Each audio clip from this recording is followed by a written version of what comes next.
Et oui, chers auditeurs, Yann nous a encore fait faux bond pour une deuxième semaine consécutive. Ah, c'est Ben, bien ça.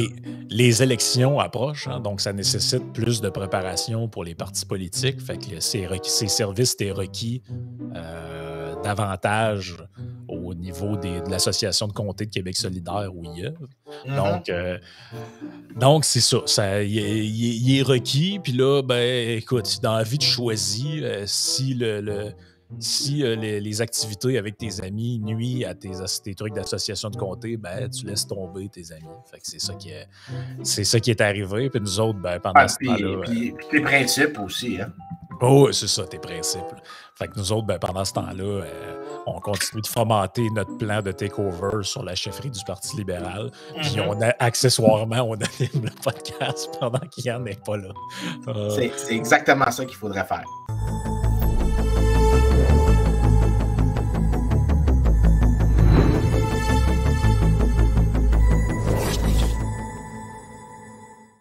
Ça serait drôle, pareil, que des gens pensent que ça vient dans leurs oreilles puis qu'il y ait vraiment. Tu sais, on apprenait qu'il y a des gens au Parti libéral qui sont comme hey, j'ai entendu dire qu'il y a 3 clowns qui veulent prendre le contrôle du parti. Là. Écoute, c'est drôle que tu dises ça parce que, puis ça, on peut le dire aux auditeurs, là, parce que c'est rien qui est caché. En 2008, là, je reviens en arrière dans le passé comme il faut. Dans le temps voyons, comment ça s'appelait? Option nationale existait encore. Donc, le parti de Jean-Martin Hossan, Oui. qui a été une grande réussite quand même. Quand il lançait son parti, il est resté quelques temps, mais ensuite, il a eu à démissionner parce que, je ne me souviens pas c'est quoi l'histoire, mais en gros, il y avait une course à la chefferie à Option nationale. J'étais à un cocktail quand le gars a démissionné, puis j'ai fait en joke avec des amis. On devrait me lancer à la chefferie d'Option nationale. Puis, un de mes amis qui est un gauchiste, là, un gauchiste, c'est un bon gars. Je ne dis pas gauchiste dans le sens que je dirais comme non, je comprends ce que tu veux dire. C'est un gars qui est social-démocrate, puis on s'est dit que ça serait tellement drôle de faire ça. Fait que j'ai dit, je te donne 500$, je te dis, tu vas avoir plus de facilité à trouver 500 personnes qui veulent que je quitte le Québec que 500 personnes qui veulent que je devienne chef d'un parti au Québec. Puis il a dit, pas de problème, je vais créer un groupe Facebook. Et le groupe était rendu, mais il l'a fait sans me le dire. Puis j'étais parti, j'avais une journée aux archives, donc j'avais pas mon téléphone. En gros, j'étais complètement isolé. Je sors des archives à 9h le soir. Il y a un groupe sur Facebook qui s'appelle Vincent Gelozo pour la chefferie d'Option nationale qui a 1500 membres, genre quelque chose comme ça. Et apparemment, ils ont eu à changer une règle de la course à la chefferie pour éviter que ce scénario-là se produise. Ça n'allait pas se produire, là. Il n'y avait aucune chance dans l'univers que je fasse de la politique, mais c'était vraiment très drôle que ça se soit passé. J'oublie le chiffre là, du nombre de membres, mais ça avait fait boule de neige, puis Julien était tellement content de sa shot. Julien Neveu-Villeneuve, il était crampé que ça ait marché. C'est presque plus drôle de penser que des gens ont cru que c'était vrai que ça se produise pour de vrai. Ben oui, écoute. Et puis ça, là, c'est drôle parce que les takeovers de partis par des outsiders, des gens qui viennent pas du parti, c'est tout le temps, ça fait tout le temps paniquer les espèces d'apparatchiks qui sont là. Oui. Tu sais, même au Parti québécois, quand il y a eu la candidature de Guy Nantel, tu voyais que ça faisait pas leur affaire, alors que je veux dire, Guy Nantel, je veux dire, à part le fait qu'il est humoriste, il n'y a rien de sulfureux chez cette personne-là. Je veux dire, il cadrait très bien dans le modèle de ce qu'est le Parti québécois. Là. Moi, j'ai lu son livre qui est publié il y a une couple d'années, puis c'est exactement le genre de discours que tu t'attends d'un péquiste. Là. Rien de. Mais eux autres étaient en grosse panique. Là, c'est pas sérieux, telle affaire. Là, c'est la preuve un peu aussi que tu te dis OK, vous autres, vous avez vraiment envie de disparaître de la map hein, parce que vous arrivez, vous avez quelqu'un de connu qui a quand même une bonne gueule puis un bon bagou qui veut venir dans votre patente qui est en pente descendante. Puis vous autres, vous faites la fine bouche. C'est un peu spécial. Au niveau stratégie, c'est un peu spécial. Mais ouais, Vincent Gelozo, chef d'Option nationale. Ça aurait pu. Ça aurait été drôle. Ça aurait été drôle. En fait, il y aurait finalement eu un vrai souverainiste dans un parti pas souverainiste. Oui, c'est ça, ben oui. Mais tu dis que ça. Imagine-toi si j'ajoutais la promesse que le premier chef d'État de la nation indépendante du Québec, c'est la reine. Ça aurait été, mais là, tu aurais fait capoter ton principal opposant parce que tu sais que celui qui était choisi à ta place, Sol, lui, est connu pour ses appels à la reine qui faisait. Là. Il a vraiment fait ça un moment donné, hein. Il a appelé au téléphone au Buckingham Palace puis il a demandé à parler à la reine d'Angleterre. Je me souviens plus ce qu'ils ont répondu là, ou si même ça a répondu. Là. Je me souviens pas, mais ce gars-là, c'est aussi quelqu'un qui veut juste de l'attention. C'était un cri d'attention, cette affaire-là. Ouais. Et qu'est-ce que tu veux? Maintenant, ils ont été aspirés par Québec solidaire, ce qui était leur destin objectif, manifestement. Mais bon, écoute, c'est les dédales de la petite politique politicienne québécoise. Moi puis Yann, on a parlé là, pour les gens qui écoutent sur Patreon, ça va avoir de l'air un peu en temps réel ce qu'on dit là, mais pour les gens qui nous suivent juste sur YouTube, Spotify et autres, il y a quand même un bon décalage dans le temps, là, mais Yann puis moi, on parlait à matin dans un podcast d'un texte d'Émilie Nicolas sur le monde carcéral. Là, puis bref, on a dit un peu ce qu'on pensait de tout ça. S'il y en a qui veulent le retrouver, le podcast, c'est le podcast qui est sorti le 7 juillet 2022. Fait que vous pourrez retourner, parce que je ne répéterai pas tout ce que moi et Yann on a dit, mais en gros, cet article-là, qui a été publié dans Le Devoir,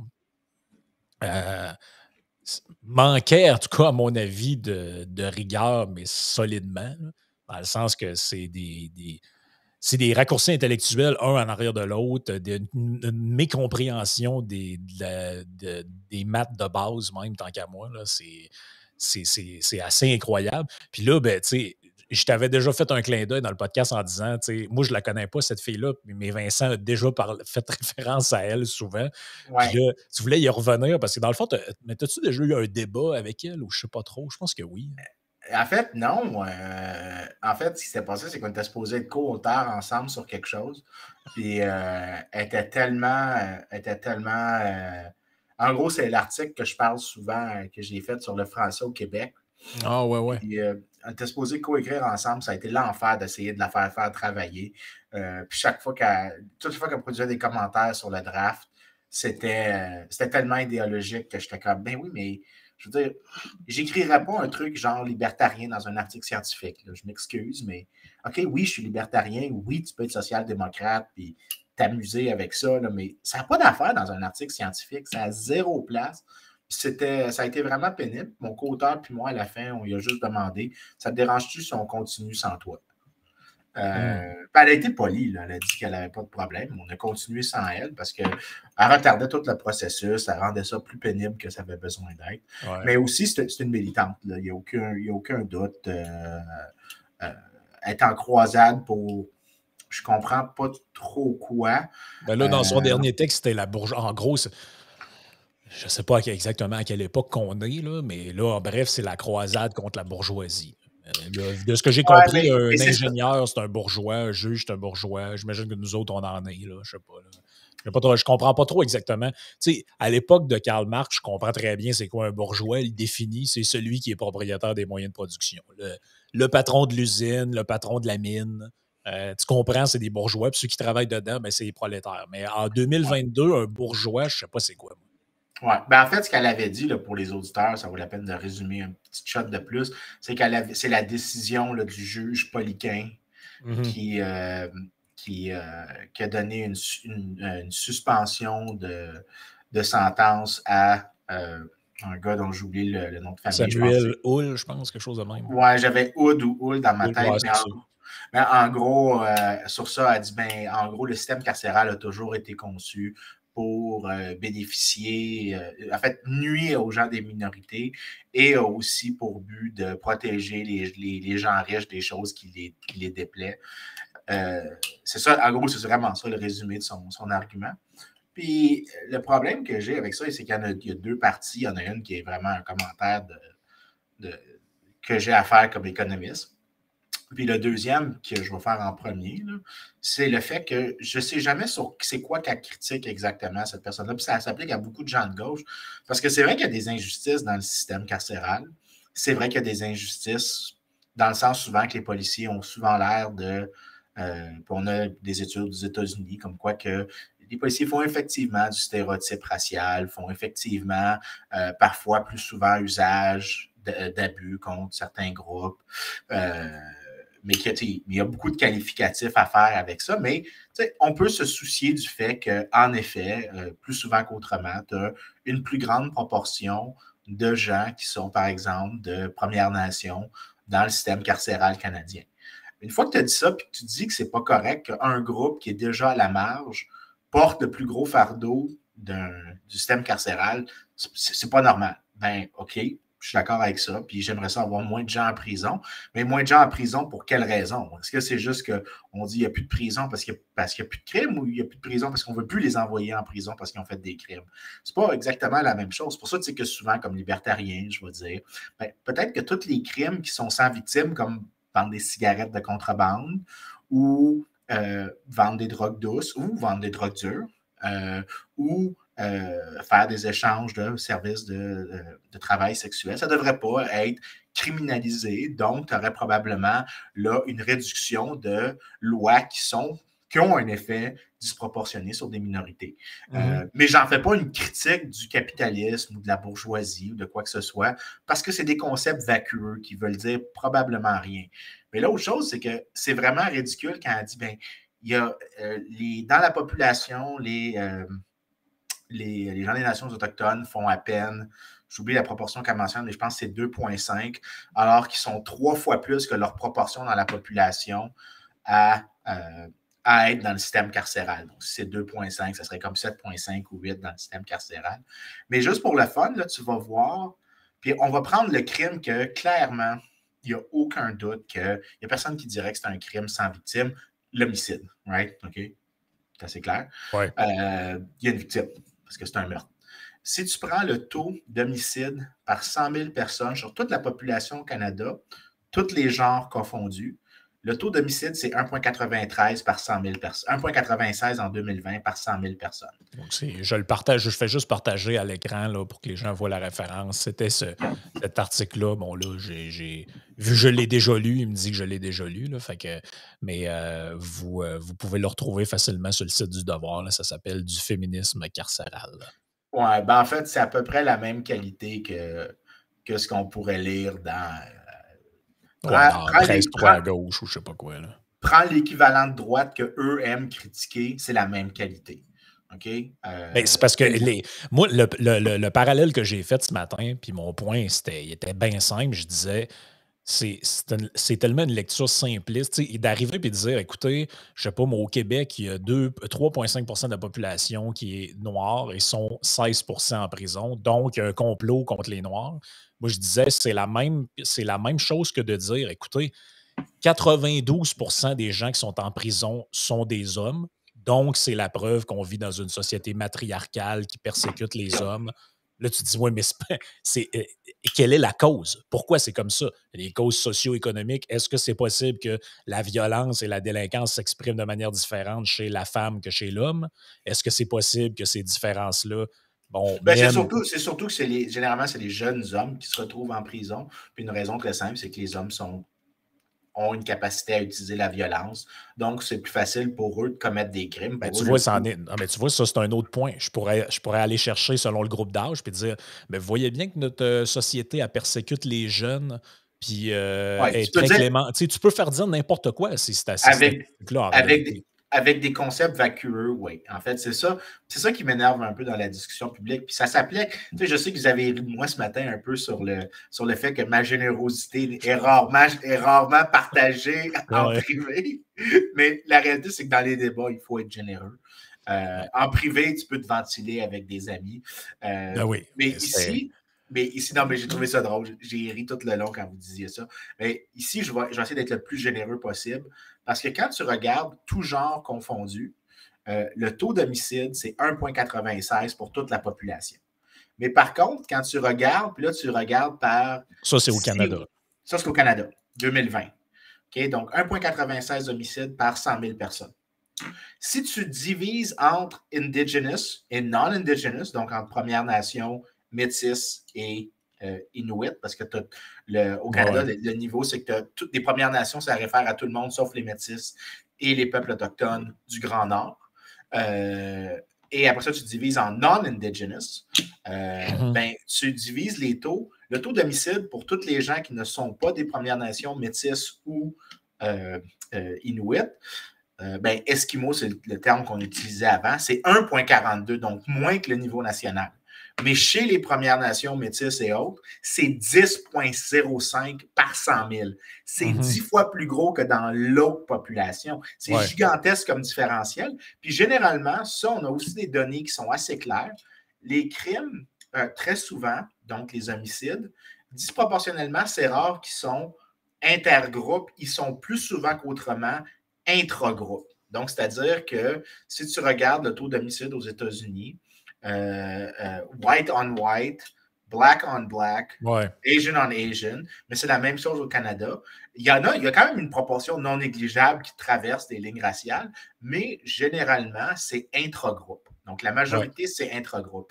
Mais même si on disait les 3/4 étaient commis par d'autres personnes contre dont la moitié était commis par d'autres personnes contre des indigenous rather que indigenous on indigenous.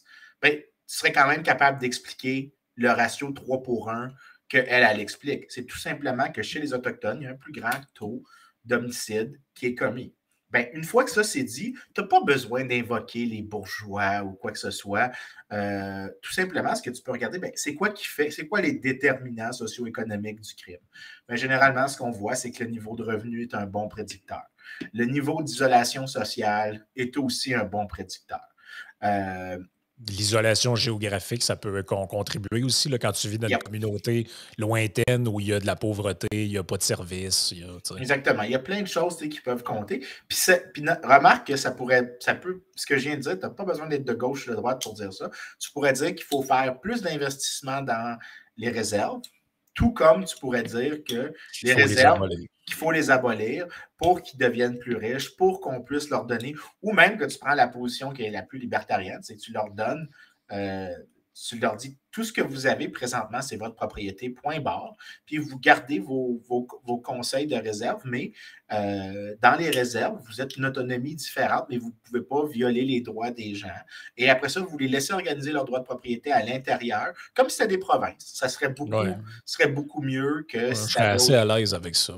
Moi, j'ai trouvé que c'était encore mieux parce que ça mélange le meilleur de l'autodétermination à l'intérieur de ce groupe-là. Puis comme ça, ils peuvent faire respecter leurs traditions, leurs coutumes, mais en même temps aussi, tu t'enlèves les velléités du régime de propriété qu'on a imposé à partir de 1867. Tu leur laisses définir la manière qu'eux jugent les droits de propriété, comment eux veulent les définir selon les échanges qu'eux veulent catégoriser. C'est bien mieux de faire ça.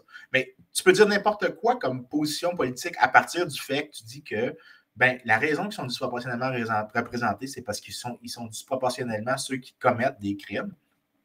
Mais alors, dans ce cas-là, c'est quoi qui fait que ces crimes-là sont commis? Peut-être que ça peut être que, justement, la pauvreté, comme on mentionne, mais ça peut être aussi que l'État criminalise des choses qui sont insignifiantes chez les Autochtones, comme, par exemple, on a dit tantôt, la vente de cigarettes illégales, qui est quand même une des raisons pour lesquelles ils se font plus souvent, qu'ils ont le plus souvent à gérer avec les autorités. Je ne comprends pas pourquoi... Enlève les taxes sur le tabac, puis tu vas l'enlever, ce problème-là. Puis j'ai aucun problème à enlever les taxes sur le tabac. Mais en fait, moi, tous les crimes, entre guillemets crimes, dont la victime ici est à prendre au sens très large, dont la victime est l'État, parce que tu viens le priver de revenus, là, cette fameuse phrase détestable. Tu sais, comme par exemple, tu t'as acheté de la loterie sur Internet sur un truc qui était illégal ou je sais pas quoi. That's my fucking money. It's my money. Ça te regarde pas. Ça ne regarde pas si j'achète de la loterie sur Internet. Ah oui, mais là, tu prives. Ou même chose que ceux, mettons, qui font venir de l'alcool d'autres provinces, puis ça serait plus. Tous ces trucs-là, ça devrait. Puis, tu sais, d'un, tu libères des gens qui sont devant les tribunaux pour rien. En fait, tu n'as pas d'affaire à. J'ai personnellement un ami, moi, puis peut-être même il nous écoute, il a eu des problèmes avec la justice pour un cartoon de cigarettes de contrebande. acheté sur une réserve. Que lui a acheté comme consommateur ou que lui a vendu? Non, qui a acheté comme consommateur. C'est ridicule. Et je ne vous mens pas, je pense que le montant à payer, c'était une amende de 15 000 $. Là, t'es comme, mais. Puis là, ils vont tous se cacher derrière la santé publique. Là, t'es comme bullshit. C'est juste pour protéger votre petit segment de. Non. Votre petit système de captation de richesse. Là, arrêtez. Là. Il n'y a aucune raison d'avoir ces. Non, mais bref, ça, je pense qu'on s'entend là-dessus. Oh, Tout le monde. Déjà, si on réglait ces trucs-là, peut-être qu'il y en aurait moins de problèmes aussi de discrimination, parce que forcément, parce que c'en est un bon exemple, ça. Tu sais, forcément, les gens qui sont aux prises qui ont la justice au derrière pour des histoires de cigarettes de contrebande, on s'entend qu'ils doivent être disproportionnément autochtones, vu que c'est par les réserves que passent les cigarettes de contrebande souvent. C'est pas pour rien qu'on les appelle comme ça, avec un autre nom qui est moins gentil. Et c'est comme ça qu'on les appelle. Donc, c'est par là que ça passe. Fait qu'en réalité, ils sont peut-être visés plus directement par la justice pour ça, mais en raison de ce règlement débile-là, pas en raison que le système a été pensé pour nuire spécifiquement à ces gens-là. C'est juste en fait relié à la criminalisation de quelque chose qui ne devrait pas l'être. Oui, puis écoute, puis le pire, c'est que quand les gens, on a déjà parlé de racisme systémique, puis de ça, puis j'avais dit, c'est comme de donner à l'idée que l'État est une créature qui pense. L'État n'est pas une créature qui pense. C'est la logique de groupe n'existe que par l'association d'individus. Puis si ce que tu dis, c'est qu'il y a un groupe de gens qui se sont organisés pour faire des politiques publiques qui les avantagent, d'accord, j'ai pas de problème avec ça.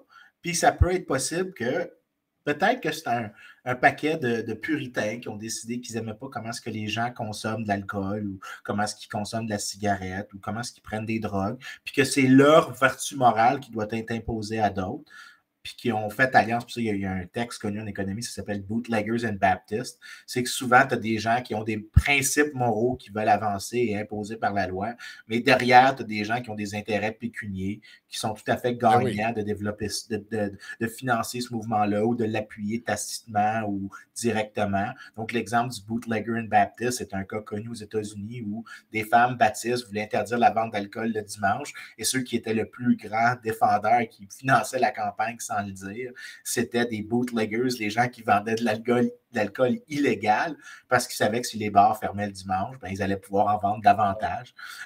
Donc, tu sais. Tu as une histoire comme ça, avec, entre autres, avec l'absinthe. Tu sais, toutes les rumeurs. Je connais pas cette histoire-là. Ouais, ben, tu as sûrement déjà entendu dire que dans l'absinthe, il y avait des trucs hallucinogènes, c'est pour ça que ça avait été interdit. En fait, ça, c'est des rumeurs de mémoire. Ça fait longtemps que j'ai lu là-dessus, mais il faudrait vérifier. Mais de mémoire, c'était à l'époque des compagnies qui faisaient du vin qui avaient répandu la rumeur comme quoi cette boisson-là qui arrivait, dans le fond, contenait des trucs hallucinogènes, puis dans le fond, c'était dangereux. Tout ça. Mais la réalité, c'est que dans l'absinthe, il n'y a jamais eu d'herbe hallucinogène. Ça, c'est une rumeur qui est partie du... Ça a toujours été une boisson très forte en alcool. L'absinthe, en général, c'est plus de 70 % d'alcool parce que si tu fais moins que 70 de mémoire, tu ne peux pas conserver le côté vert qui est issu des plantes. Ça fera un dépôt dans l'alcool. Écoute, ça ne me surprend pas. Puis le monde de l'alcool, un autre exemple qui rajoute à celle-là, je viens de t'envoyer un lien, puis ça, c'est sur. Ça s'appelle War, Wine and Taxes. C'est écrit par un de mes collègues ici à GMU. Le livre, c'est l'histoire de pourquoi l'Angleterre n'a pas d'industrie du vin, malgré qu'elle en avait dans l'époque médiévale, donc elle en produisait un petit peu, mais aussi qu'elle importait des vins absolument merdiques du Portugal.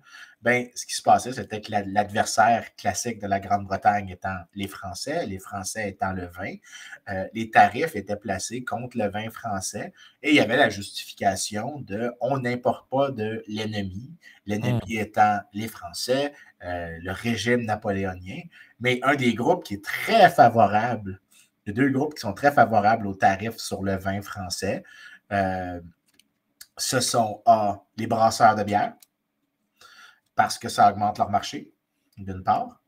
De deux, les producteurs portugais, qui étaient l'allié des Français, des Anglais à l'époque, contre les Français. Donc, pendant la guerre péninsulaire, ça s'appelle, en 1808, quand Napoléon envahit l'Espagne, il envahit l'Espagne pour aller. En fait, l'histoire, c'est qu'il va envahir le Portugal et aider les Espagnols qui étaient les alliés des Français. Napoléon trahit les Espagnols et décide aussi d'envahir l'Espagne, de placer un de ses frères sur le trône du royaume d'Espagne. Et c'est ça qui commence la guerre péninsulaire. Mais les Portugais, qui étaient les alliés des Britanniques, eux aimaient beaucoup les tarifs des Anglais sur les Français parce que ça faisait que leur vin, qui n'était pas de très bonne qualité, pouvaient rentrer sur le marché britannique plus facilement que les vins moins chers, les vins aussi, à peu près au même prix, mais de meilleure qualité que les vins portugais. Donc, tu avais des histoires qui se disaient les méchants Français, les méchants Français, les méchants Français, mais derrière, en utilisant un cloak de moralité, right? On est britannique, on est meilleur que les Français, on est noble. En même temps, derrière, tu avais des gens qui s'en foutaient peut-être un petit peu de Français versus Anglais, surtout étant donné la taille des extra profits qu'ils avaient de limiter l'entrée de produits moins chers sur le marché britannique. Fait que, des histoires comme ça arrive souvent que tu as des groupes qui vont capturer l'État pour l'avantager. Pour revenir à Émilie Nicolas, je peux avoir des exemples comme ça d'un paquet de politiques publiques qui sont créées pas parce qu'il y a un groupe méchant qui s'est assis dans une salle, d'avoir une logique de complotisme. Je peux imaginer que ça émerge de manière spontanée après l'action de plusieurs groupes d'intérêt qui négocient avec les politiciens sur le marché politique pour arriver à un arrangement qui les satisfait. Puis ça fait que certaines personnes dans le processus se font fourrer. Puis ça arrive. Puis de le dire, c'est pas faux. De dire qu'il y a des groupes à la marge de la société qui souffrent par les arrangements actuels, c'est correct. Mais de là à prétendre que c'est un plan, puis d'avoir le langage des classes sociales, pour moi, là, ce genre de holisme, d'idée que les groupes pensent, c'est vraiment l'épitome d'être un illettré. C'est-à-dire que tu as juste lu des textes sophistiqués, mais tu ne les as pas compris, puis tu n'as pas aucune profondeur analytique. Fait que c'est comme un illettré analytique. C'est comme ça que je devrais le dire. C'est une forme, en fait, d'animisme politique. Moi, c'est ça le problème que j'ai avec la logique systémique comme ça, c'est que si au moins il nous disait, bon, ben voici, le système est comme ça, et je vais vous dire qui l'a pensé pour qu'il soit comme ça. Mais c'est jamais le cas, c'est toujours le système, la société. Là, tu te dis, OK, mais si c'est vrai, là, que les juges, en réalité, ils n'ont pas vraiment de libre arbitre et ils sont là pour appliquer une vision de la justice qui est à la fois. Ben, ce système-là, il a été pensé, théorisé, amené de l'avant, défendu par des gens. Il ne peut pas être arrivé comme ça, descendu de l'espace. Les concepts, là, on n'est pas dans le monde des idées. Là. Les concepts, ils ne volent pas avec des ailes comme ça. Il y a des gens qui les ont incarnés. Puis c'est comme si je te disais, à l'Assemblée nationale, il y a une culture de boys club. Là, tu vas me dire, OK, parfait. Mais c'est qui ça? Si on analyse, si on trouve que cette réalité-là existe, on va pouvoir identifier des gens.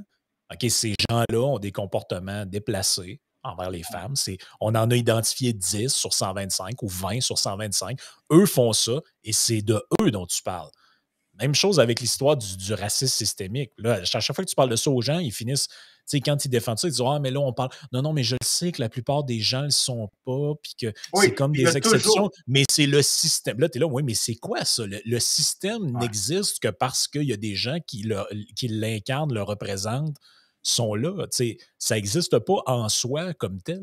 Il n'y a pas d'existence intrinsèque à ce système-là qui est là au-dessus de tout le monde. Puis il n'a ni visage, ni peau, ni. Ben non, mais ça n'existe pas, ça.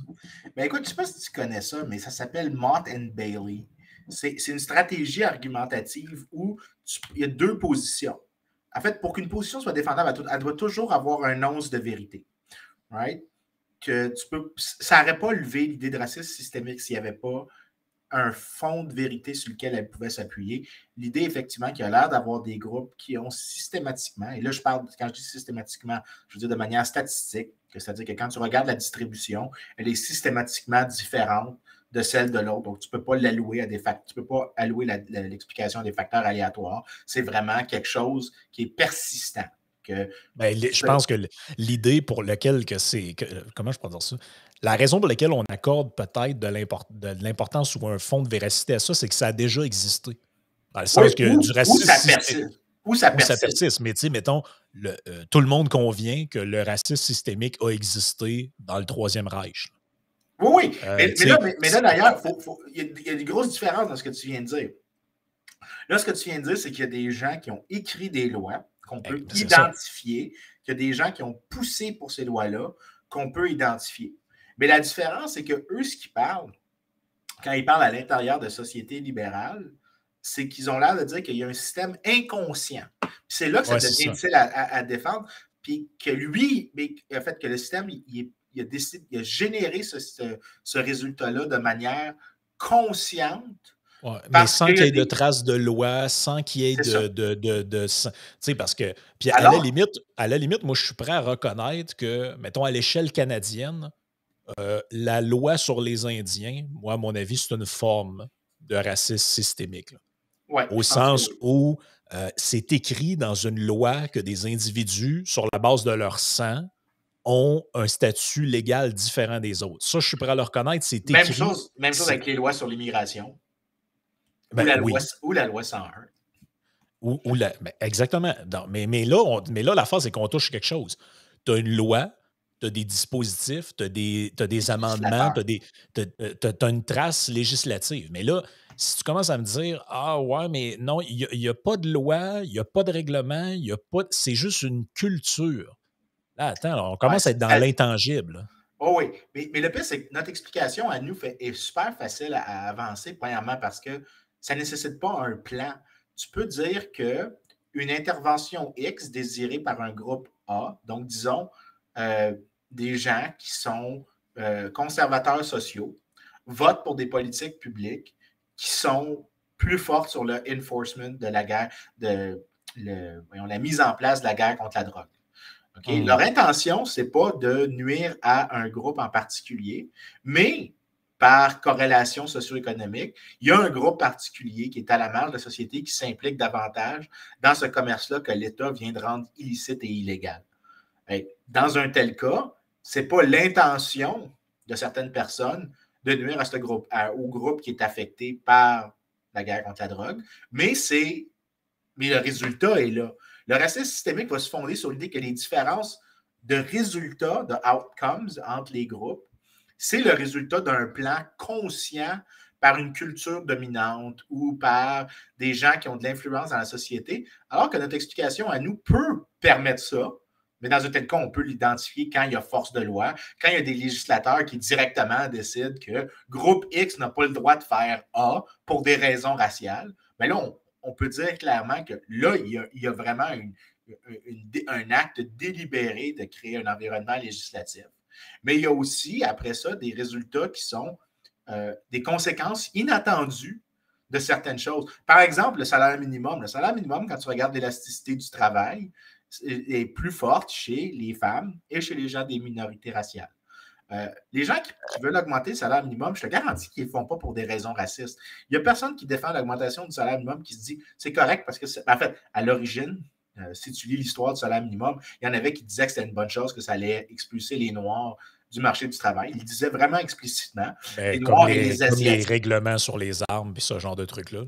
Oui, bien, en fait, on oublie aussi ça. Là, on peut en parler longtemps sur ça, là, que beaucoup de lois contre le contrôle des armes à feu. En fait, non, gardons ça de côté parce qu'on peut sidetracker. On pourrait déraper, là, mais effectivement, c'est. Ça peut être un side, mais je comprends ton point. C'est un peu comme dire, mettons, je ne sais pas, moi, pendant telle décennie, le gouvernement a mené avec les forces policières une lutte acharnée contre la mafia, mettons. Puis là, quelqu'un arriverait à dire ouais, mais là, ça a été de la discrimination systémique envers les Italiens. Là, parce que regarde, il était 1% de la population, mettons, puis tous les chefs mafieux qui sont en prison, c'est des Italiens. Là, tu dis, ouais, mais c'est un effet collatéral, mais le but de la manœuvre, c'était pas de viser une communauté ethnique en particulier. Puis là, on pourrait dire la même chose, mettons. Quand il y a eu la guerre aux motards, on a sûrement fait rentrer en prison beaucoup de gens qui étaient innocents. Puis, peu importe. Mais tu sais, c'est un bon exemple aussi parce que si, mettons, l'État dit les vrais criminels, c'est les Italiens, puis il décide de s'attaquer à ça, mais qui en fait une campagne de publicité, bien, il pourrait avoir une sorte d'ombrage culturel qui persiste parce que tu as stigmatisé un groupe. Mais là, ici, je peux trouver l'origine de ça. l'État a créé une stigmate sur être membre de ce groupe-là. Ben, puis c'était pas correct. C'était pas correct de faire ça, de dire, de cibler ce groupe-là en général, parce que des éléments, un sous-groupe dans ce groupe-là commettaient des actes violents. Puis tu as dit, tous les Italiens, c'est des violents. Tous les Italiens, c'est les WAP, les frites, peu importe comment est-ce qu'on les appelait. Puis tu sais, je veux dire, j'ai grandi dans la communauté italienne. J'ai entendu les termes dérogatoires qui sont donnés. Mais ça, encore une fois, on peut identifier la chose et on peut le voir comme un ombrage qui continue, que des comportements sont inélastiques, qui sont plus longs à changer. Puis ça fit dans la logique économique. Je n'ai pas besoin d'invoquer des concepts vacueux. Je peux modéliser ça simplement. Et non seulement ça, mais je peux faire une affirmation que tu peux prendre, collecter des données et essayer de falsifier, ce qui est l'épitome d'être un bon scientifique. Puis je pourrais avoir tort, je pourrais dire que peut-être la stigmate était importante ou n'était pas importante. Mais l'affaire de tous les racistes, de tous ceux qui parlent de racisme systémique, c'est qu'ils ont une idée qui est quand même, qui part toujours sur un mini-fond de vérité, qu'il y a des différences systématiques entre certains groupes qui ont l'air de persister à travers le temps. Et là, à partir de ça, là, c'est là qu'ils vont trop loin. Ils vont imputer des explications vacueuses qu'on donne, qu'on explique maintenant. Mais ce qui est vraiment malhonnête, généralement, avec des gens comme ça, puis il y en a à droite qui font ça aussi, c'est juste qu'ils le font sur d'autres terrains, c'est la stratégie Mott and Bailey. La position qui est défendable, Mott and Bailey, c'est que tu t'imagines un village qui a juste autour du village une petite palissade, puis un fossé autour. Puis tu as une position dans le village qui est une citadelle, qui est beaucoup plus facile à défendre. Bien, quand tu es attaqué la première fois, tu te replies dans la citadelle, qui est la position vraiment défendable, qu'il y a des différences entre les groupes qui ont l'air de persister à travers le temps et elles sont répréhensibles. Fair enough. Fair enough. Ouais. Very defensible position. Il n'y a personne qui va s'ostiner. Mais là, la minute que tu as fini de t'attaquer puis que là, tu veux essayer d'avancer, tu te retournes à l'autre position qui est moins défendable. Puis là, tu dis quelque chose comme... Puis ça, c'est parce qu'il y a une culture de ça. Là, où il y a un privilège blanc ou je ne sais pas quoi. Puis là, quand on push back contre cette partie-là de l'argument, tu retournes vers la citadelle et tu dis, est-ce que tu es en train de dire que ces différences-là ne comptent pas? Est-ce que tu es une méchante personne? C'est comme, tu peux pas changer les goalposts comme ça. Tu n'as pas le droit de changer les lignes de démarcation de même. Mais ça, c'est une stratégie argumentative. Puis au Québec, la personne qui la maîtrise le mieux, c'est à gauche. Puis à droite, je te dirais que il y en a un que j'ai en tête qui fait ça souvent, là, que j'ai commencé à remarquer qui fait ça de temps en temps. Mais à gauche, c'est Nicolas qui fait ça le plus souvent. Oh non, ce que je dis, c'est la position qui est raisonnable. Puis dès qu'elle se fait plus critiquer, elle retourne à la position déraisonnable qui montre une malhonnêteté intellectuelle dans la conversation. Oui. Et en plus, la force, c'est que dans la logique systémique où les inégalités qui sont observées, mettons dans la réalité, ou les injustices qui sont observées, ne sont pas le fruit de l'action des gens motivés par des lois ou des règlements ou des dispositifs précis, mais sont un peu l'expression d'un genre de truc inconscient, l'imaginaire collectif, ce genre de truc-là. Ben, après, en fait, ce que ça leur permet, c'est ça leur permet de faire de ça comme une lutte permanente sans réelle solution tangible. Parce que, tu sais, moi, mon explication, c'est que tu peux identifier, si problème il y a, le problème, tu peux l'identifier, soit une loi, soit un groupe de personnes qui fait des pressions, soit un règlement, soit quelque chose de précis. Et ça implique aussi, par extension, que tu peux régler le problème avec quelque chose de précis en t'attaquant, tu sais, mettons, la loi sur les Indiens. Bon, ben là, j'ai ciblé une loi qui met sur un pied d'inégalité des citoyens basés sur le sang. La solution à ça, je ne sais pas c'est quoi précisément, mais fort à parier qu'elle passe par la modification ou l'abolition de cette loi-là. Donc, j'ai ciblé une action précise. Mais si je commence à dire, c'est la culture, puis c'est l'ambiance, il règne un climat de... Quelle est la solution? La solution, ça passe par quoi? Ça passe par pelleter du vent comme ça jusqu'à temps que Ouais. C'est quoi la solution? Je comprends pas quelle est la solution, en fait. La Ouais, solution, mais c'est en de fait, rééduquer tout le monde? C'est quoi, là? ben, en fait, ce qui est vraiment gossant, c'est qu'avec ça, il y a toujours l'espèce de fond que les gens ne sont pas rationnels. Puis ça m'énerve tellement, là. C'est comme l'idée qu'un groupe va toujours être euh, euh, euh, proie au raisonnement qu'il a comme groupe. Alors que ça fait Ouais. zéro sens. Premièrement, si tu penses ça, on a dit ça des Québécois pendant des centaines d'années, que les Québécois étaient nés pour un petit pain, qu'ils avaient une mentalité de petits entrepreneurs, que c'était des gens qui n'avaient pas d'ambition économique. Puis c'est pour ça qu'ils sont plus pauvres, c'est que c'était leur propre faute. Ça a été une explication. Tu lis les livres, là, puis c'était jusqu'aux années 80. Puis encore des gens qui le disent aujourd'hui. Tu as Gérard Bouchard, qui est vraiment le pire dans cette liste-là, qui parle qu'ils avaient des objectifs différents. Contrairement aux Anglais qui, eux, voulaient maximiser la richesse, les Canadiens français voulaient maximiser la transmission intergénérationnelle. Whatever the fuck that means. Parce que Ouais, c'est ça, c'est quoi cette bullshit-là? Non, mais ça, c'est le livre, c'est Quelques arpents d'Amérique, qui est une histoire économique, mais qui est basée sur des données quand même assez riches sur le Saguenay, mais avec une explication totalement vacueuse qui fait pas de sens. Puis qu'en fait, quand tu regardes les différences, généralement, en fait, ce qui détermine les différences entre anglophones et francophones au Québec, il y avait deux choses. C'était le coût de l'éducation et le coût de l'information sur des nouvelles pratiques. Mais en réalité, quand tu voyais des sous-groupes, quand tu étudiais genre des gens qui s'observaient entre eux facilement, les francophones performaient aussi bien que les anglophones dans des contextes où est-ce que tu peux garder toutes choses étant égales par ailleurs.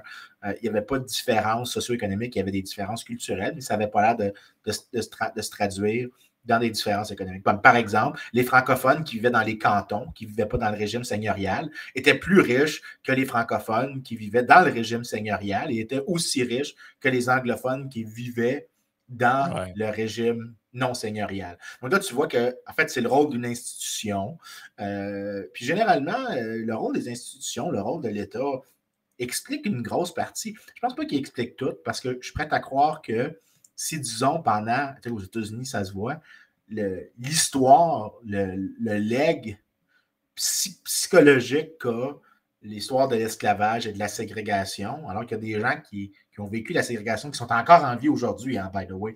Je peux imaginer que ça te laisse un certain cadre de référence et donc que des mauvaises lois vont avoir comme une petite persistance à travers l'histoire, dans le sens qu'il y a des gens qui vont garder des attitudes. Pas tout le monde, mais en même temps, il y en a quelques-uns qui vont les garder, ou peut-être une minorité appréciable, ou peut-être même une majorité. Mais l'idée, c'est que tu ne changeras jamais des comportements discriminatoires avant d'avoir enlevé des lois discriminatoires. Ben non, mais c'est ça. Fait que, Oui, puis avant d'avoir identifié le problème réel aussi. Et moi, ce qui me gosse un peu dans tout ça, puis c'est un peu ce que tu viens de dire, mais en d'autres mots, c'est que à la fois la logique raciste, si on pourrait l'appeler comme ça, et la logique antiraciste fonctionnent un peu sur la même matrice idéologique, c'est d'enfermer l'individu dans son appartenance au groupe. Ouais. Donc, le raciste, lui, regarde. Parce qu'en fait, le texte de Nicolas, d'Émilie Nicolas, le raciste, lui, il regarde ça, puis qu'est-ce qu'il se dit? Il dit, ben, c'est la preuve là, que ça n'en prend pas de noirs, puis de je sais pas trop quoi au Québec. Regarde, ils remplissent les prisons, puis c'est la preuve qu'ils sont intrinsèquement liés de même. Donc, dans le fond, eux, ils voient des appartenances religieuses, ethniques, culturelles, et ils enferment les individus dans ces appartenances-là. Donc, t'es comme ça parce que t'es noir, t'es comme ça parce que t'es blanc, t'es comme ça parce que t'es asiatique, ou peu importe, musulman, whatever le déterminisme qu'on prend. Et de l'autre côté, on fait un petit peu la même chose dans le sens que, ben, si vous pensez comme ça, c'est parce que vous faites partie d'une société puis vous êtes blanc, donc t'es là. Et là, c'est tout le temps, c'était un peu le propos, tu sais, c'était le juge. En réalité, le juge, il pense qu'il a fait un jugement qui est relié à sa propre analyse rationnelle de la cause qui est devant lui, mais en réalité, si on pousse plus loin, il fait juste appliquer la logique bourgeoise. Là, tu es comme OK. Fait que dans le fond, le juge, il a bien beau avoir été. C'est pas une explication, ça. J'ai une explication plus simple. Le juge pourrait être juste un imbécile. C'est une explication vraiment simple. Ça arrive des gens qui sont épais. Ça arrive peut-être aussi que Le juge n'a pas fait sa job. Il n'a pas lu le dossier. J'en connais des gens qui m'ont conté des histoires de juges qui se sont juste présentés puis qui ont jugé sur feeling. C'est-tu possible? L'inverse Mais aussi est possible, dans le sens que tout le monde qui commente cette histoire-là en ce moment, moi, je vais être honnête, je l'ai vu comme tout le monde, l'histoire. Je ne connais pas les détails de la chose, je n'ai pas été lire le jugement. Et mon feeling, c'est que beaucoup de gens qui commentent, dont cette dame-là qui a écrit le texte, en sait probablement pas beaucoup plus que moi sur ce qui s'est probablement pas. passé dans la salle de cours et des détails qui ont été amenés. Je dis Ouais. pas que c'est bon, je dis pas que c'est mauvais, c'est pas ça le point. C'est que beaucoup de gens réagissent à des trucs et tu te dis, ouais, mais Ah, ben, je vais, vous je avez vais- aucune. écoute, il y a un truc, je vais t'envoyer un lien là, pour que tout le monde comprenne. Je ne suis pas avocat. Donc, je ne le sais pas, mais il y a un groupe d'experts à qui je peux me remettre qu'ils vont réviser cette décision-là maintenant qu'elle est dans la place publique. Je comprends qu'il y a un malaise. Et le groupe, ça s'appelle le Conseil de la magistrature. Le Conseil de la magistrature, sa job principale, c'est de juger le comportement des juges et de faire du training. Une décision merdique peut être amenée en discussion au Conseil de la magistrature. Donc, présentement, là, je te dirais que ça, c'est un des meilleurs moments pour un groupe de gens qui ont une connaissance du domaine, des procédures judiciaires, des procédures criminelles, du cadre du code criminel dans toutes ses nuances, dans toutes ses importances, et qui sont capables de faire une évaluation de la décision du juge Poliquin. Ce n'est pas un chroniqueur dans le devoir, puis ce n'est pas toi puis moi qui vont déterminer si oui ou non la décision était bonne. À première vue, de ce que je vois, là, je suis pas mal sûr que je suis prêt à mettre 100$ que le conseil de la magistrature va punir le gars. Je suis vraiment convaincu qu'il va avoir une forme de punition. Parce que dans les autres provinces, il y en a. Et ma conjointe étant avocate, elle m'a compté plusieurs fois, parce qu'il y a des cours d'éthique du droit, le nombre d'exemples qu'elle m'a discuté où est-ce qu'il y avait un juge qui était assujetti à un exemple en déontologie ou en éthique professionnelle qui était mentionné, que c'était le juge qui avait un mauvais comportement. Genre, il y en avait un en Alberta, en fait, qui était super connu il y a quelques années, qui avait fait des commentaires super sexistes, puis je pense qu'il avait même été radié du barreau de l'Alberta à cause de ses propos hyper sexistes. Puis il avait dit quelque chose du genre, le classique, là, vraiment sexiste, de « ben, elle s'était habillée pour le demander, ça ». Puis c'était vraiment, il avait dit ça sur le bench, là, comme, pas une joke dans un bar, il avait dit ça alors qu'il siégeait. Ouais. Mais là, écoute, c'est pas parce que c'est pas parce que tu as fait ton droit que tu es devenu avocat puis que tu es juge que tu peux pas manquer de jugement à l'occasion, voire souvent. Là, mais tu sais, pour clarifier, là, nous, ce qu'on critique, toi puis moi, présentement, c'est pas si le gars, c'est un crotté. Je pense qu'on est pas mal d'accord que Hood ou Hull, c'est clairement un crotté. Là. Il a admis, en fait. Il a admis qu'il avait agressé deux personnes. Donc, dans la définition du livre, c'est un crotté, puis il y a une punition qui devrait venir. Maintenant, la question, c'est est-ce que le juge a fait ça conformément à la loi, puis il y a une procédure à suivre, puis la procédure fait en sorte qu'on a l'importance qu'on a revu, non seulement que c'est mieux de donner un bon jugement, d'éviter de donner un mauvais jugement par procédure, que de jamais mettre, c'est mieux de laisser des criminels s'en aller que de mettre des innocents en prison. Parce que tu sais, mais attends, je veux juste finir parce que ce qu'on est en train de dire, c'est vraiment pas une défense du gars. Là. Il y a zéro défense du gars dans ce qu'on fait. Ce qu'on est en train de dire, c'est l'explication qui est donnée pour l'explication du juge, du comportement du juge, est de la bullshit. Right? Parce que moi, j'en ai une explication bien simple, puis c'est Occam's Razor. C'est possible qu'il soit juste un mauvais juge. Ça arrive, qu'il soit juste oui, il y en a qui en échappent. J'ai pas besoin d'une explication plus scientifique que ça. L'incompétence n'est pas un facteur inconnu à la race humaine. Ben, c'est un peu ce que je disais ce matin quand j'en parlais, puis je disais, écoutez, à chaque fois que je lis les journaux et qu'on me parle de quelqu'un qui, là, tu vois dans le journal, il a poignardé telle personne, il a mis telle fille en proxénétisme, il a été proxénète. À chaque fois que tu lis le truc, tu vois des statements du genre, il avait déjà comparu devant le juge l'année dernière pour telle affaire, telle affaire. Puis là, tu te dis, ben, quelque part, il y a des gens là-dedans qui ont manqué de jugement, dans le sens qu'ils n'ont pas vu que cette personne-là, c'était peut-être pas l'idée du siècle d'y donner encore et encore une autre chance. Au même titre que des gens qui sont multirécidivistes de l'alcool au volant, tu te dis comment ça se fait que ça fait 8 fois que la personne pète la ballonne, puis là, il vient d'écraser quelqu'un. C'est parce qu'il y a quelqu'un dans le système de justice qui a mené donner une deuxième chance à cette personne-là, puis une troisième, puis une quatrième. Ça aussi, ça en est des manques de jugement. Donc, ça doit exister tout le temps.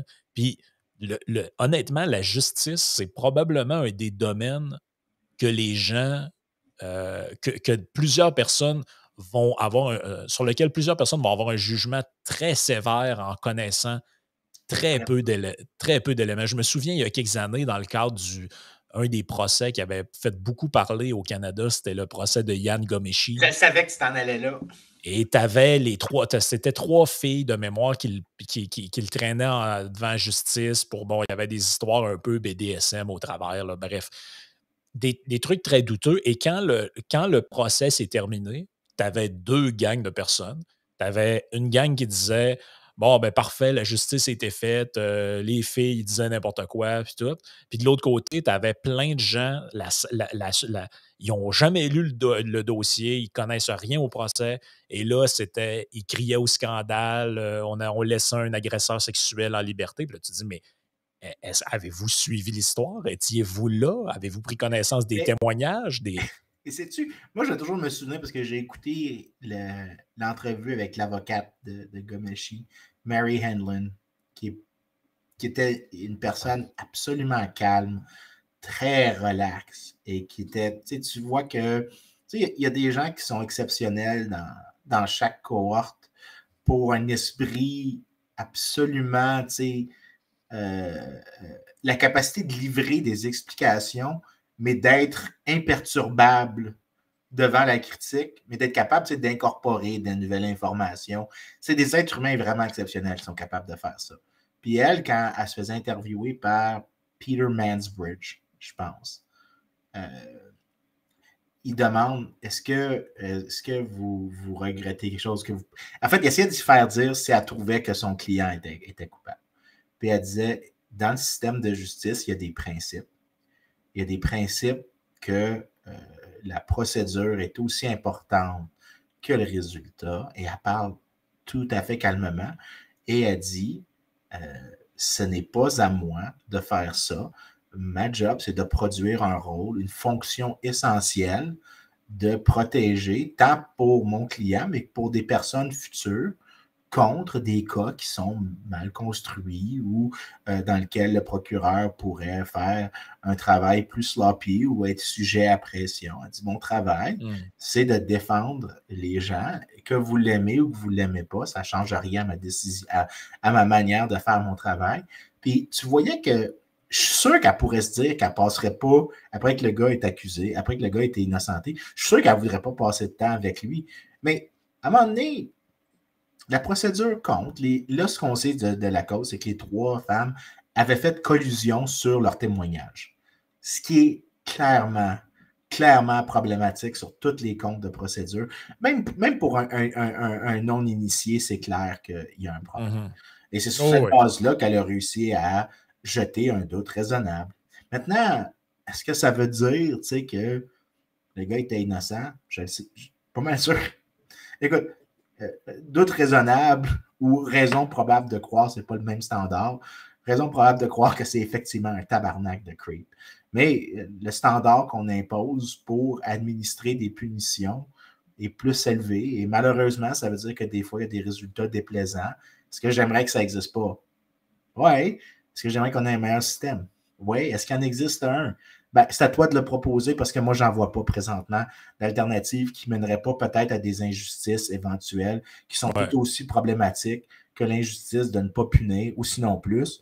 Parce que c'est parce que tu regardes l'alternative qui est proposée, puis en gros, ce que tu comprends, c'est l'alternative, c'est le tribunal populaire, c'est les plumes et le goudron, c'est pas de procès, les gens sont coupables du moment qu'il y a un abus. Tu te dis, OK, ben, c'est parce que j'espère que vous croyez très profondément ne jamais avoir rien fait qui pourrait vous être reproché parce que sinon, ça peut mal se terminer. Tu sais, c'est un peu comme dire, dans le fond, on va administrer aux gens la peine de mort sans procès, sans rien, sous la base de l'autre personne a dit qu'il a fait ça. Tu sais, tu te dis, attendez, là, la justice, c'est pas ça. Là. Puis non seulement ça, mais puis ça c'est un point que moi je défends. J'ai pas de problème à l'ostracisation. Les gens la fonction évolutionnaire, il y a un article super connu en psychologie évolutionnaire, je vais te l'envoyer. C'est comment est-ce que l'ostracisation fait partie, est un truc tout à fait normal qu'on fait depuis des millénaires et qu'il y a une raison qu'on le fait parce que ça sert une fonction, là, ça sert une fonction. Puis si, mettons, tu as quelqu'un qui... attends, je vais te l'envoyer. Je viens de le trouver, je te l'envoie. L'idée que si moi, je veux dire, le système de justice ne va pas envoyer ce gars-là en prison, mais si on est pas mal tous sûrs que la probabilité qu'il ait fait ça est vraiment là, ben c'est correct pour le reste de la société civile de refuser d'embaucher cette personne-là, de lui imposer des pénalités par d'autres mécanismes. Et le fait qu'il existe tous ces mécanismes de gouvernance, parce que tu ne peux pas t'attendre à ce que toute la gouvernance sur nos mauvais comportements soit produite uniquement par des policiers et uniquement par des cours de justice. Tu dois avoir d'autres mécanismes. Mais tu devrais interdire certaines formes d'activité aux autres mécanismes, comme par exemple les autres mécanismes. Donc, j'ai peut-être le droit de refuser d'écouter cette personne-là, de l'embaucher, d'acheter ses affaires, que je peux encourager au boycott de ses produits, mais tant et aussi longtemps que je ne lui commets pas violence directe ou diffamation, donc que je mens à son égard, tant que je ne fais pas l'une de ces deux choses-là, je suis en train de m'occuper d'un mécanisme de gestion du comportement social qui est, qui est efficace, qui est acceptable, qui a une nature en biologie quand même. Donc, on fait ça depuis des millénaires, puis des millénaires, des dizaines, des centaines de millénaires. Donc, depuis très longtemps, depuis que l'être humain est humain, on fait ça. Mais une fois que tu compares ça avec le système de justice, tant que tu ne fais pas la violence, puis que tu laisses la violence, la coercition, la punition par perte de liberté, tu laisses ça à l'État, fine. Right? Puis, ce serait tout à fait possible pour les gens qui déchiraient leur chemise, c'est pas correct, de dire, ben, arrangez-vous pour que CBC ne l'embauche plus jamais, puis que vous boycottez ses produits. Puis à un moment donné, le coût de vivre en société, des fois, c'est qu'il faut que tu critiques des racismes, il faut que tu penses un petit peu d'énergie à critiquer des sexismes, puis à dépenser un peu d'énergie à t'informer. Je le sais que c'est plate d'être un citoyen, puis que ça faut que tu fasses un petit peu de travail puis de responsabilité, mais la réalité, c'est que ça fait partie de la game, puis c'est bien mieux de s'occuper de cette partie-là de ta responsabilité en société que de déléguer des choses à l'État qui, lui, pourrait faire des dommages moraux plus grands lorsqu'il abuse de ce pouvoir-là que tu viens de lui concéder. C'est pour ça que j'y garde là son minimum essentiel. Ben, c'est pour ça aussi que je pense que c'est important, là, ce que tu viens de dire. Puis la stigmatisation, l'ostracisation, là, dépendamment de comment on le traduit, là, mais c'est un peu ça. Là, il faut. Ça peut être acceptable dans une société, dans le sens que tu viens de le dire, mais pour autant que ce soit appliqué sur l'individu, pour revenir un peu au sujet dont on a parlé avant, et non à l'individu pour son appartenance au groupe. Yep. C'est là qui est toute la différence, parce que tout ce qui est dénoncé dans la société, c'est OK, mettons, lui, là, je ne fais plus affaire avec lui parce que, bon, il s'est fait acquitter en cours, là, mais tout le monde a compris que c'est un crotté qui abusait des femmes. Là. OK, parfait. Je pense qu'il n'y a pas grand monde qui conviendrait que c'est pas moralement, ou en tout cas que je ne suis pas justifié de le faire. Par contre, si je fais ça à un individu en me disant ben de toute façon, lui, de toute façon, les Italiens, c'est pas du monde fiable, fait que moi, j'engage pas ça. C'est là, tout le monde a compris que tu discrimines quelqu'un ou tu as stressé quelqu'un, non par rapport à ce qu'il est, par rapport à ce qu'il a fait, mais par rapport à son appartenance au groupe. C'est drôle parce que... Ce qui est moralement inacceptable. Ce qui est moralement inacceptable. C'est pour ça que je finissais de lire un livre de l'explorateur Mike Horn.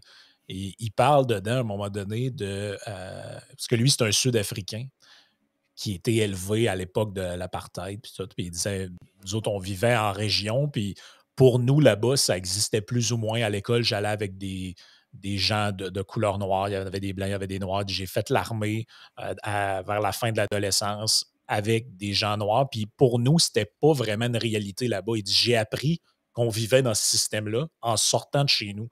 Et comment je l'ai appris, il disait quand il est parti de l'Afrique du Sud, il y avait juste 3 endroits dans le monde où les Africains du Sud avaient le droit d'aller à cause qu'il y avait des sanctions économiques. Tout ça, il y avait la Suisse, le Royaume-Uni Taïwan. et Taïwan, quelque chose comme ça.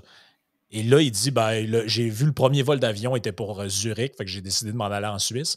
Mais là, rendu en Suisse, la vie était épouvantable parce que personne ne voulait y parler. Aussitôt qu'il disait qu'il était africain du Sud, les gens ne voulaient pas y parler, les gens le traitaient de raciste, les gens disaient. Puis il était comme, je suis parti de chez moi parce que je ne voulais plus vivre là-bas. Avec ce Puis là, système-là. avec ce système-là, je voulais refaire une nouvelle vie, je voulais faire autre chose, mais dans le fond, lui, il était jugé par rapport à l'appartenance à sa communauté, mais pas en tant qu'individu. Tu sais, personne n'avait envie de savoir si lui, dans sa vie personnelle, il cautionnait ce type de truc-là. Un peu comme l'histoire le pianiste russe cancellé par l'orchestre symphonique. Puis là, t'es comme. Moi, ce genre de conneries-là, là, ça me fait tilter. Puis tout ça se rapporte un peu à ce qu'on parle depuis le début, c'est la négation de l'individu. T'sais, cette personne-là, qui elle est? Là? Qu'est-ce qu'elle a fait dans sa vie? C'est quoi ses faits et gestes? Est-ce qu'elle mérite le traitement qu'on lui donne ou pas? Moi, de discriminer quelqu'un sur la base qu'il soit russe ou africain du Sud en 1990, je comprends pas. Ouais, moi À non mon plus. avis, je comprends pas là, pourquoi qu'on ferait ça. Là. Mais tu sais, Ça. mais psychologiquement, en fait, comme économiquement, je comprends pourquoi est-ce que on a cette tension-là entre des fois vouloir juger un groupe sur la base d'un groupe ou sur la base d'un individu, parce que les individus sont tellement différents entre eux que c'est coûteux de juger sur la base uniquement des individus. Il faudrait que tu considères chaque personne individuellement. Mais il y a des corrélations entre des individus d'un certain groupe, donc on essaie d'économiser sur du coût de traitement d'informations en faisant ça. Ceci dit, le problème, c'est que le défaut qui vient avec ça, c'est que je comprends qu'évolutionnairement, on fait ça, qu'il y a une raison pourquoi on fait ça, et de dire que comme fait social, c'est un fait, que je ne l'aime pas. Je n'ai pas besoin de l'aimer pour dire que c'est une réalité. Je pense que c'est une vérité sociale, que les gens font ça, mais que moralement, ça serait mieux de tout faire pour se diriger vers davantage d'évaluation sur la base individuelle que sur la base collective. Surtout parce que toute évaluation qui se fait sur la base des groupes, c'est toujours un pas un pas inéluctable vers, mais c'est toujours un pas dans la direction de l'autoritarisme. Parce que l'autoritarisme a besoin de créer, tout régime autoritaire a besoin de créer un bouc émissaire, un groupe de méchants, des bons, des méchants, des vilains. Il ne peut pas avoir des nuances dans ces régimes-là. Et en fait, toutes les racines autoritaires, tu peux aller même chez des philosophes de gauche comme Hannah Arendt, que chez des libéraux classiques comme Hayek. Toute dérive autoritaire vient par définition de nier l'unicité d'un individu et de favoriser un groupe, donc l'unité versus l'unicité. Donc, le groupe doit être un tout conforme et que les déviants du groupe, ceux qui ne veulent pas participer à l'unité de ce groupe-là, parce qu'ils se jugent différents eux-mêmes, eux, ce sont les vilains, eux, ce sont... Et donc, il faut les punir. Je comprends qu'historiquement, il y a toujours eu cette tension-là entre unicité et unité, entre uniformité et capacité à chercher ce que tu veux dans des formes vraiment différentes. Mais la réalité, c'est que plus tu t'en vas vers l'unité, plus tu as des régimes autoritaires, plus tu as des régimes qui sont nocifs de la liberté humaine, et plus tu vas avoir des résultats qui vont avoir sur des longues périodes, des discriminations, des persistances de résultats négatifs pour un groupe versus un autre groupe, qui peut avoir des longs ombrages de mauvaises institutions, mais ça part de l'idée qu'il y a des groupes. La nature de la société, c'est l'individu, point barre. Oui. Mais c'est drôle, pareil, que tu dises ça, puis on va passer sur Patreon après. Là. Mais Hannah Arendt, à mon avis, était très proche vers la fin de sa vie de devenir ce qu'on appellerait une libertarienne, là, parce qu'en fait, elle a exactement la même vision du totalitarisme qu'un personnage comme Ayn Rand, parce que Elle dit dans, justement, sur tout ce qu'elle écrit sur le totalitarisme, puis Eichmann à Jérusalem et autres, là, elle explique dedans, elle a une phrase, entre autres, où elle dit quand tu mets je la paraphrase, là, mais en gros, un nazi et un communiste qui jasent ensemble sont surpris de s'apercevoir qu'ils sont d'accord sur tout. Et là, Ayn Rand dit exactement la même chose, qu'en gros, c'est la même matrice collectiviste, la même vision autoritaire. C'est juste que dans un cas, tu remplaces juif par capitaliste ou bourgeois. Et en réalité, tu as exactement le même type de discours avec la désignation du bouc émissaire, avec l'idée que le collectif est toujours plus important que l'individu, qui lui-même est un détail que tu peux sacrifier au nom du bien commun. Donc, oui, effectivement, Hannah Arendt était une philosophe de gauche, mais qui, l'analyse de la réalité l'a poussé à rejeter, en fait, un peu toutes les formes de collectivisme. Oui, puis c'est pour ça aussi que si tu vas dans les penseurs libéraux, là, parce que chez les politologues, c'est vraiment difficile. Ils ont vraiment une difficulté à définir c'est quoi le fascisme.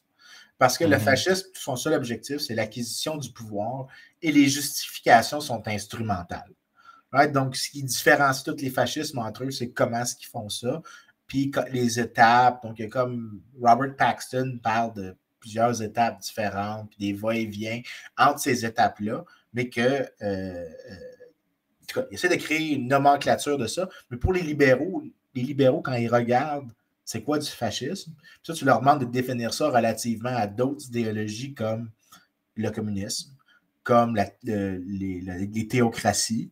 Pour eux, il n'y a aucune différence. C'est-à-dire qu'ils vont dire que la différence va être uniquement dans la forme qu'ils prennent, mais ils sont tous fondamentalement des négations de l'individu, des négations de ses libertés fondamentales, de ses droits naturels, et qu'entre eux, la différence de forme existe, mais la différence substantive pour le bien-être humain est négligeable, voire zéro. C'est pour ça que les libéraux, dans leur tête, quand tu leur demandes définis-moi le fascisme, dis-moi comment c'est différent du communisme, ouais. La justification, mais au final, les deux, on va dire, ça fait partie des chevaux de l'apocalypse. Ça fait partie des choses qui mènent à l'appauvrissement de la race humaine.